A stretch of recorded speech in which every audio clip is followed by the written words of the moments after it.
చిత్రోదయ స్వాగతం మిత్రులారా. ఈ మధ్యన ఒక కొత్త ట్రెండ్ ఒకటి గమనించండి. రీసెంట్‌గా మొదలుపెట్టారు. అంటే భర్త సైడ్ నుంచి ఎవరు సలహా ఇస్తున్నారో తెలీదు గానీ, ఎలా ఎలా చేస్తున్నారంటే, నేనే డివోర్స్ ఫైల్ చేసేస్తే వాళ్ళే చచ్చినట్టు మన దగ్గరికొస్తారు అని చెప్పి కంగారుగా వెళ్ళి, భర్త గారు వెళ్ళి డివోర్స్ కేసు ఫైల్ చేసేసి నోటీస్ పంపిస్తున్నారు. అంటే ఒక భర్త తన కోపాన్ని, ద్వేషాన్ని, ఆవేశంతో అలంకరించి భార్యకు ఒక భయంకరమైన సర్ప్రైజింగ్ గిఫ్ట్ ఇస్తున్నారు. అంటే అహంకారం మీద దెబ్బ కొట్టడం అనమాట. సూటిగా గురి చూసి గట్టిగా ఫాట్‌మని కొట్టడం. తేనె తుట్టు మీద రాయేసినట్టే గొయ్యి అని చెప్పి మొత్తం గుచ్చి చంపేస్తాడు మిమ్మల్ని తర్వాత.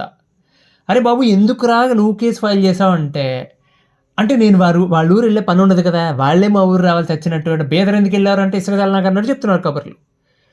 నీ కంఫర్ట్ గురించి ఆలోచిస్తున్నావు సరే, నీ కాన్సిక్వెన్సెస్ ఏంటి? ఎందుకు ఆలోచించట్లేదు దాని గురించి? మీరు అలా చేస్తే వాళ్ళు ఎలా రియాక్ట్ అవుతారనుకుంటున్నారు? అయ్యో! మా ఆయన నోటీస్ పంపించాడు కాబట్టి నేను సంతకం చేసి పంపించేద్దాం అని చెప్పి అనుకుంటున్నాను. నువ్వు అట్లా ఉండదండి. అలా ఉండదు. ఒక కేస్ గురించి చెప్తా. ఐ థింక్ ఊరి పేర్లు కొద్దిగా మార్చి చెప్తున్నా మళ్ళీ ఎందుకు తలకాయ నొప్పి అని చెప్పి. వైజాగ్, నెల్లూరు అనుకోండి సార్. దూరం, బాగా దూరం అబ్బాయిది, అమ్మాయిది. సో వీళ్ళేంటంటే ఎవరి స్తోమత తగినట్టు వాళ్ళు, అంత అబవ్ మిడిల్ క్లాసు, ఎవరి స్తోమత తగినట్టు వాళ్ళు, ఎవరి టాలెంట్‌కి తగినట్టు వాళ్ళు బాగా దెబ్బలాడుకున్నారు.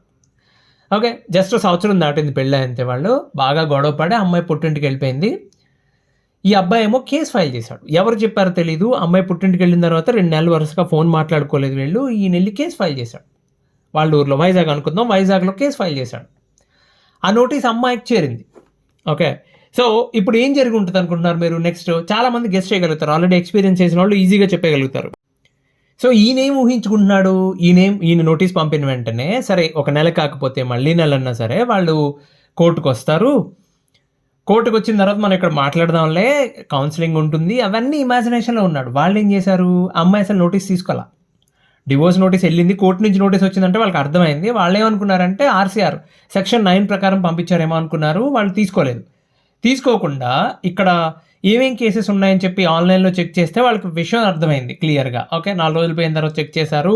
ఏమీ కంగారు పడలేదు వాళ్ళు. ఓకే. కంగారు పడకుండా 4 రోజులు, 15 రోజులు, 1 నెల, 2 నెలలు అవుతుంది. రెండోసారి నోటీస్ పంపించారు. రాలా ఆమె కోర్ట్‌కి. 2 నెలలు పోయిన తర్వాత, అంటే ఈ 2 నెలలు కంగారు పడకుండా చాలా కూల్‌గా ప్రశాంతంగా ఆలోచించుకొని ఆవిడెళ్ళి 498 ఫైల్ చేసింది వాళ్ళ ఊర్లో. తర్వాత 4 రోజులు ఆగి డీవీసీ, అందులో మెయింటెనెన్స్ ఇలా వేశారు. అలాగే పనిలో పని ఆర్‌సీఆర్. అమ్మాయి వాళ్ళ ఊర్లో ఈ కేసెస్ అన్నీ ఫైల్ చేశారు. ఓకే. ఈ అబ్బాయి ఏం చెప్తున్నాడు? ఏవండీ అవన్నీ కౌంటర్ కేసులు. అంటే నేను డివోర్స్ కేస్ ఫైల్ చేశాను కాబట్టి ఆవిడ అవన్నీ కౌంటర్ కేసెస్ కింద ఫైల్ చేసింది. అవన్నీ చెల్లవు. చెల్లవని ఎవరు చెప్తారు? ఎప్పుడు చెప్పాలి నువ్వు? ఎవడికి చెప్పాలి ఆ మాట నువ్వు? ఆ కేసెస్ అన్నిటిలో ట్రయల్ నడిచినప్పుడు, అంటే క్రాస్ ఎగ్జామినేషన్ అప్పుడు, ఆర్గ్యుమెంట్స్ అప్పుడు చెప్పాలి. అది ఎప్పుడు జరుగుతాయి? మీరు ఇంకో పెళ్లి చేసుకుని తాతయ్య అయ్యాక అప్పుడు వస్తుంది ట్రయల్‌కి. అది అప్పటి వరకు రాదు కదా! చాలా సంవత్సరాలు పడుతుంది కదా! ఇంకా అయిపోలేదండి. ఆ కేసెస్ అన్నీ ఫైల్ చేశారు కదా! డివోర్స్ కేసు అటెండ్ అవ్వటం లేదు ఆవిడ. ఒక 250 రోజులు, నేను రోజుల్లో చెప్తున్నాను ఇది. 250 రోజుల తర్వాత డివోర్స్ కేసులో ఎక్స్ పార్టీ వచ్చింది దీనికి. అంటే ఈయనకి ఎక్స్ పార్టీ ఆర్డర్ వచ్చింది. ఏమని? ఆవిడ నోటీస్ తీసుకుని కోర్టుకి రాలేదు కాబట్టి కేసుని ఎక్స్ పార్టీ చేస్తూ అప్పటికి 3 సార్లు పంపించారు. మూడోసారి సైన్ చేసి తీసుకున్న ఆవిడ కోర్టుకి రాలేదు కాబట్టి ఎక్స్ పార్టీ చేశారు కేసుని. ఓకే. ఈ వాయిదాలో ఎక్స్ పార్టీ చేసి నెక్స్ట్ వాయిదాలో చీఫ్ వేయమని చెప్తారు కదా! వేయమని చెప్పారు. ఆ తర్వాత డిగ్రీ ఇచ్చేవాళ్ళు. డివోర్స్ డిగ్రీ ఇచ్చేవాళ్ళు లెక్క ప్రకారం అయితే. కానీ నెక్స్ట్ వాయిదాకి ఏం చేసింది? ఆవిడ చక్కగా వాళ్ళ పేరెంట్స్‌ని ఎవరినో తీసుకొని ఆవిడ వచ్చింది కోర్ట్‌కి. వచ్చి పలానా కారణాల వల్ల లాస్ట్ వాయిదాకి నేను రాలేకపోయాను. సో ఇవాళ వచ్చాను కదండీ! నేను ఇవ్వడానికి సిద్ధంగా లేను. మ్యూచువల్‌కి రెడీగా లేను. నేను కాంటెస్ట్ చేస్తాను కేస్‌లో. ఓకే. చేస్తానంటే సరేనమ్మా కౌంటర్ ఫైల్ చేయని చెప్పారు. ఓకే. నెక్స్ట్ వాయిదాలో చూసుకుంటామని చెప్పారు. మరి ఇన్నాళ్ళు రాలేదు కదా! నోటీస్ తీసుకొని కూడా లాస్ట్ టైం రాలేదు కాబట్టి నీకు ఫైన్ ఏస్తున్నాం అని చెప్పి రూ. 300 ఫైన్ ఏశారు. 300, 350 ఫైన్ ఏశారు. ఆవిడ ఆ ఫైన్ కట్టేసి కొంచెం అక్కడ ఎలాగో వైజాగ్ దాకా వెళ్ళాం కదా అని అలా బీచ్ దాకా పోయి 4 మొక్కజొన్న పొత్తులు తిని బయలుదేరి వాళ్ళు ఊరెళ్ళిపోయారు. ఆ రోజు రాత్రి బయలుదేరి. ఓకే. నెక్స్ట్ వాయిదాకి ఆ అమ్మాయి రాకుండా అమ్మాయి తరపు అడ్వకేట్ వచ్చి జడ్జి గారితో ఏం చెప్పారంటే, మేము ఇలా హైకోర్టుకి వెళ్తున్నామండి. ఈ కేసులో అంటే ఇక్కడ భర్త తన పైన భార్య పైన ఫైల్ చేసిన డివోర్స్ కేసుని వాళ్ళ ఊరికి ట్రాన్స్ఫర్ చేయమని చెప్పి పిటిషన్ పెడుతున్నామండి మేము, కొంచెం అప్పటి వరకు వాయిదా ఇవ్వండి అని చెప్తే ఓకే కానీ వాళ్ళది ఏం పోయింది, వాయిదా ఇచ్చారు. మీరు వేసిన కేసేమో అనంతంగా వాయిదాల మీద వాయిదాలు పడుతూనే ఉంటుంది మీరు వేసిన డివోర్స్ కేసు. కానీ అక్కడేమో 498లో పక్కన పోలీసులు పిలుస్తూ ఉంటారు, ఇన్వెస్టిగేషన్ అంటారు, నువ్వు వైజాగ్ నుంచి బయలుదేరి పోతా ఉండాలి. ఇంకో పక్కన మెయింటెనెన్స్ కేసు నడుస్తూ ఉంటుంది, వాళ్ళు ఊరు వెళ్ళాలి, అక్కడ అడ్వకేట్ని ఎత్తుక్కోవాలి, ఆ కేసెస్ అన్నీ అటెండ్ అవ్వాలి. ఈలోపు వాళ్ళు మెల్లిగా హైకోర్టులో ఒక ట్రాన్స్ఫర్ పిటిషన్ పెట్టుకున్నారండి. అప్పుడు ఈ అబ్బాయి ఏం చేశాడు, అసలు నేను మా ఊర్లో కేసు వేసాను కాబట్టి మా ఊరే దాటక్కర్లేదు అనుకున్న పెద్ద మనిషి హైకోర్టు పేరు చెప్పి మళ్ళీ ఆ ఊరు విజయవాడ దాకా వెళ్ళి అక్కడ అడ్వకేట్ వెతికి పట్టుకుని హైకోర్టుకు పోయి అక్కడ వాదనలు వినిపించాల్సి వచ్చింది. ఎప్పుడో రాక వస్తుందండి ఆ కేసు బెంచ్కి వస్తుంది, ఏమో నెలలో రావచ్చు, 2 నెలల్లో, 6 నెలల్లో, సంవత్సరం చెప్పలేం మనం. అది ఏంటిది, ట్రాన్స్ఫర్ చేయమని వేసింది. కింద కోర్టులో ఏం చెప్తున్నారు, డివోర్స్ కేసులో వెళ్ళు ట్రాన్స్ఫర్ చేయమని పైన పిటిషన్ వేసాము, ట్రాన్స్ఫర్ అయిన తర్వాత కొత్త కోర్టులో చూసుకుంటాము అంటున్నారు. అక్కడేమో అది నడవట్లా. ఓకే, ఇప్పుడు నిజంగా హైకోర్టులో బెంచ్ మీద ట్రాన్స్ఫర్ పిటిషన్ వస్తే మీరు ఏం వాదిస్తారండి? మీరు ఎంత వాదించిన అవతల వాళ్ళు చెప్పేది ఒకటే మాట, ఏమండి అవతల పక్కన ఆడపిల్ల, ఆవిడ ఆల్రెడీ అక్కడ 3 కేసులు రన్ అవుతున్నాయి వాళ్ళ ఊళ్ళో ఆ జ్యూరిస్డిక్షన్లో. ఓకే, ఆవిడ గృహిణి, సంపాదన లేదు, ట్రావెల్ చేయలేదు ఇప్పుడు, కాబట్టి ట్రాన్స్ఫర్ చేయమని అడుగుతాం. మీ దగ్గర ఉన్న ఒకే ఒక ఏంటిది, మీ దగ్గర ఉన్న కౌంటర్ ఏంటి, నేను ఫస్ట్ ఫైల్ చేశాను. దానికి ఏమంటారు వాళ్ళు, ఎవరు ఫస్ట్ ఫైల్ చేశారన్నది కాదు బాబు, చట్టం ఏం చెప్తుంది అన్నది కావాలి. చట్టంలో చాలా క్లియర్గా ఉంది క్లాజ్, ట్రాన్స్ఫర్ చేయొచ్చు ఎవరన్నా పెట్టుకున్నప్పుడు అని. ఆవిడ పెట్టుకుంది, ట్రాన్స్ఫర్ చేస్తూ ఉంటారు, అయిపోయింది. ఓకే, హైకోర్టులో హైకోర్టులో ట్రాన్స్ఫర్ ఆర్డర్ వచ్చిన తర్వాత మీ కేసు ఏమన్నా వెంటనే అప్పటికప్పుడు ఎవరికన్నా మనిషికి ఫైల్ ఇచ్చి పంపించేస్తారనుకున్నారు, అదంతా ఒక పెద్ద ప్రాసెస్, అలా నడుస్తూ ఉంటుంది. ఆ డాక్యుమెంట్ ఆర్డర్ ఫైల్ అని మీ ఫైల్ మొత్తం సీల్ చేసి చక్కగా బాక్స్లో పెట్టి ఆ ఫైల్ మొత్తాన్ని ఇప్పుడున్న కోర్టు నుండి కొత్త కోర్టుకి వెళ్ళి అక్కడ మళ్ళీ మీ పేరు పిలవడానికి 3 నెలల్లో 4 నెలల్లో చెప్పలేమండి, అంత టైం పడుతుంది. అక్కడితో అయిపోలేదండి. ఇప్పుడు ఆయనే ఫస్ట్ డైవర్స్ ఫైల్ చేశాడు కదా, ఫస్ట్ వెళ్ళి డివోర్స్ కేసు ఫైల్ చేసింది ఆయనే. అది పట్టుకెళ్ళి మెయింటెనెన్స్ కేసులో పెడతారు వాళ్ళు.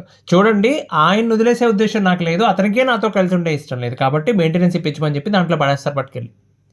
రైట్, ఇది ఒక కేసు అండి. వాళ్ళు అలాగే 30 తిప్పలు పడుతున్నారు. ఇంకొక కేసులో ఉండి భార్యాభర్తలు ఇద్దరిది వేరే వేరే రాష్ట్రాలు. ఇప్పుడు ఆయన వెళ్ళి వాళ్ళ ఊరిలో డివోర్స్ కేసు ఫైల్ చేశారు. ఆవిడ చాలా రోజులు వెయిట్ చేసింది. ఇక్కడ ఏంటంటే ఇంట్లో పెద్దవాళ్ళకి కూడా చెప్పకుండా కనీసం మనం పెళ్ళే జస్ట్ సంవత్సరమే కదా దాటింది, కేసు ఎందుకు ఫైల్ చేసామని చెప్పి 4 రోజులు ట్రై చేసిందండి ఆవిడ. 3 నెలలు, 4 నెలలు, 5 నెలలు. అక్కడ పక్కన ఎక్స్పార్టీ చేయడానికి ట్రై చేస్తున్నారు. డివోర్స్ కేసులోనేమో ఆవిడ ఈ ఊరు నుంచి అక్కడెక్కడికో వెళ్ళాల్సి వస్తుంది. మన ఆడేం చేయడు, ఖాళీగా ఉంటాడు, ఏ పని లేదు, ఒక 6 ఎకరాలు 7 ఎకరాలు పొలం ఉందంట, అది కూడా ఎవరికో వ్యవసాయానికి కౌలుకి ఇచ్చేసి ఖాళీ కూర్చున్నాడు ఇంట్లో. ఆ అమ్మాయి ఏమో జాబ్ చేసుకుంటుంది. నేను జాబ్ వదిలేసి ఎలా రావాలి అక్కడికి, కోర్టుకు నేను తిరగలేను. ఓకే, కేసులు వేసే ఉద్దేశం లేదు, నీకు కలిసి ఉండే ఉద్దేశం లేకపోతే విడిపోదాం. లేదు, విడిపోదాం అని చెప్తే విడిపోదాం, కానీ ₹1 కూడా ఇవ్వను, నా నగలు ఉన్నాయి కదా ఇచ్చేసే, నగలు కూడా ఇవ్వను. ఓకే, ఆవిడ ఏం చేసింది, కాలిపోయింది. అక్కడ ఆవిడకి ఏం చేసింది, వెనక్కి వచ్చి హైదరాబాద్లోనేమో ఆవిడ ఉద్యోగం చేస్తున్న ప్లేస్లో మెయింటెనెన్స్ కేసు ఫైల్ చేసి వాళ్ళ పుట్టింటికి ఓ పల్లెటూరు ఎక్కడో ఆంధ్రప్రదేశ్లో అక్కడికి వెళ్ళి అక్కడ 498 ఫైల్ చేసింది. ఇప్పుడు ఆయన ఏం చేయాలి, మెయింటెనెన్స్ కేసుకు ఓ రాష్ట్రం, డివోర్స్ కేసుకు ఓ రాష్ట్రం, 498 ఓ రాష్ట్రం, మొత్తం ఫ్యామిలీ అందరూ తిరుగుతున్నారు ఇప్పుడు. అదే అండి, ఏది తిరిగిదాకా లాక్కూడదండి. వేరే వేరే ప్లేసెస్ అంత ఈజీ అయిన విషయం అది. విసిగొచ్చేసి వికారం వచ్చేస్తుంది కొన్నాళ్ళకి. ఆ తర్వాత మీరు వెనక్కి తీద్దాం అనుకున్నా తీయలేని పరిస్థితి ఉంటుంది. రోజు 100 మంది చెప్తున్న కొద్దీ చాలామంది అడ్వకేట్స్ కూడా విసిగొచ్చి మరీ చెప్తున్నారు, వద్దులే అమ్మా కేసు వేస్తాం, ఇది ఒకటేంటి చాలా అని చెప్తున్నారు కొంతమంది. అంటే బాగా బిజీగా ఉండేవాళ్ళు అయితే సుమి. ఇద్దరిలో ఎవరైనా కానివ్వండి, భార్య అయినా కానీ భర్త అయినా కానీ, మీ మధ్యన గొడవ జరిగినప్పుడు యాక్షన్ తీసుకోవాలనిపిస్తే పోలీస్ స్టేషన్కి, కోర్టు ఇదేం ప్లే గ్రౌండ్ కాదండి, ఎమోషనల్ ప్లే గ్రౌండ్ ఏం కాదు ఇది. మీరు వెళ్ళి కేసులు వేసుకోవడానికి అక్కడ. అది ఆ తర్వాత ఎంత దూరం వెళ్తుందో తెలియదండి. మీరు ఎప్పుడన్నా గమనించారో లేదో, ఒక్కసారి కోర్టు బాట పడితే ఆ ఫ్యామిలీ మొత్తం దాని గురించే ఆలోచిస్తారు, దాని గురించే మాట్లాడతారు. చాలా ఇరిటేటింగ్ ఉంటుందండి, మీకు తెలియదు అంతే, ఒకసారి ఎంటర్ అయితే కానీ తెలియదు. సరే, చాలామందికి డౌట్ వస్తుంది, ఏమండి నా భర్త నన్ను తీసుకెళ్ళట్లేదు, కాపురానికి తీసుకెళ్ళట్లేదు, ఆయన దేనికి రియాక్ట్ అవ్వట్లేదు, మరి డివోర్స్ కేసు ఫైల్ చేయకుండా ఎట్లా ఫైల్ చేసుకుంటారు వాళ్ళు, వాళ్ళకి చెప్పాల్సిన అవసరం లేదు, చక్కగా ఒట్టి డివోర్స్ ఏంటి 498 వేసి డివోర్స్ కేసు ఫైల్ చేసుకుంటారు. అదే భర్త అయితే, మీ భార్య పుట్టింటికి వెళ్ళిపోయారండి, ఆవిడ ఫోన్ చేస్తే ఫోన్ తీయట్లేదు, ఒక్కోసారి రెస్పాండ్ అవుతారు, ఒక్కోసారి రెస్పాండ్ అవ్వరు, రమ్మంటే రావట్లేదు, ఏం చేయాలి? సరే, మీరు చేయాల్సిన ప్రయత్నాలన్నీ చేయాలండి. పెద్ద మనుషుల ద్వారా, ఇంట్లో పెద్దల ద్వారా, మధ్యవర్తుల ద్వారా చేయండి. నిజాయితీగా ప్రయత్నించండి. ఇప్పుడు మీకు నిజంగా కలిసి ఉండాలి అనుకుంటే. లేదు, చాలా దూరం వెళ్ళిపోయింది గొడవ, ఇక కలిసి ఉండే సమస్య లేదు అనుకున్నప్పుడు అప్పుడు కూడా మధ్యవర్తుల ద్వారా ఈసారి ప్రయత్నం చేయండి. చేసినప్పుడు ప్రతిదాన్ని డాక్యుమెంట్ చేయండి. ఏ రోజు వెళ్ళారు, ఎంతమంది వెళ్ళారు, ఎప్పుడు వెళ్ళారు, ఎవరిని కలిసారు, ఏం మాట్లాడారు, అన్నీ డాక్యుమెంట్ చేయండి. రైట్, అన్నీ డాక్యుమెంట్ చేసి ఒకవేళ అవతల పక్క వాళ్ళు ఏదైనా భయపెడుతూ ఉన్నట్లయితే, కొంతమంది చేస్తూ ఉంటారు కదా దిక్కుమాల ప్రయత్నాలు, అలాంటివి చేస్తూ ఉంటే జనరల్ కంప్లైంట్ కూడా ఒకటి ఇచ్చి చూడండి, మీకు అక్నాలజ్మెంట్ ఇస్తారు. అవన్నీ పట్టుకెళ్ళి అప్పుడు డివోర్స్ కేసు ఫైల్ చేసుకోండి. ఎందుకు? మీరు గ్రౌండ్ ప్రిపేర్ చేసుకుంటున్నారు. ఓకేనా? మీరు మీ డివోర్స్ కేసు అయినా గ్రౌండ్ ప్రిపేర్ చేసుకుంటున్నారండి. ఒకవేళ కలిసి ఉండే ఉద్దేశం లేదండి, సెటిల్మెంట్కి మాట్లాడండి, ఓపెన్గా మాట్లాడండి, సెటిల్మెంట్కి మాట్లాడండి, ఖచ్చితంగా మాట్లాడతారండి. చాలామంది ఈ విషయంలో మాట్లాడతారు, అవతల పక్కన ఒప్పుకోరు. నేను చెప్తున్నా కదా, ఎడ్డం అంటే తెడ్డం, ఒకళ్ళు ఒకటంటే ఇంకొకళ్ళు ఇంకో పక్కన లాగుతూ ఉంటారు. సెటిల్మెంట్ లేదు, ఏం లేదు, కోర్టులోనే చూసుకుందాం అంటారు. అలా అవతల పక్క వాళ్ళు కోర్టులోనే చూసుకుందాం అన్న తర్వాత అప్పుడు వేయండి. వేసిన తర్వాత అప్పుడు సర్ప్రైజులు ఉండవు, దాంట్లో అహంకారాలు దెబ్బతింటాం ఏం లేదు, వాళ్ళకి తెలుసు, ఎక్స్పెక్ట్ చేస్తున్నారు వేస్తారని చెప్పి మీరు.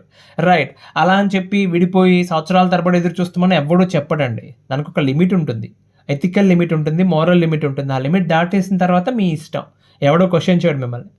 ఓకే, అరే ఎంత చెప్పినా చివరికి సెటిల్మెంట్ దగ్గర అవుతావు ఏంటారు బాబా అంటే ఎవరికైనా సెటిల్ అవ్వడమే కదండి కావాలి. ఓకే, కేసులు వేసుకున్నాక 4 ఏళ్ళు 5 ఏళ్ళు తిరిగే కూడా మళ్ళీ అక్కడికే వస్తుంది, అదే పాయింట్కి వచ్చి ఆగుతుంది. 5 ఏళ్ళు తిరగడం ఎందుకు దీని బదులు? అదేదో మొదట్లోనే తేల్చుకుంటే పోతుంది కదా. అది నేను చెప్పదలుచుకున్నదండి. ఇంకో విషయంతో మళ్ళీ కలుద్దామండి ఇంకో వాయిదాలో. అంతవరకు సెలవు, ధన్యవాదాలు.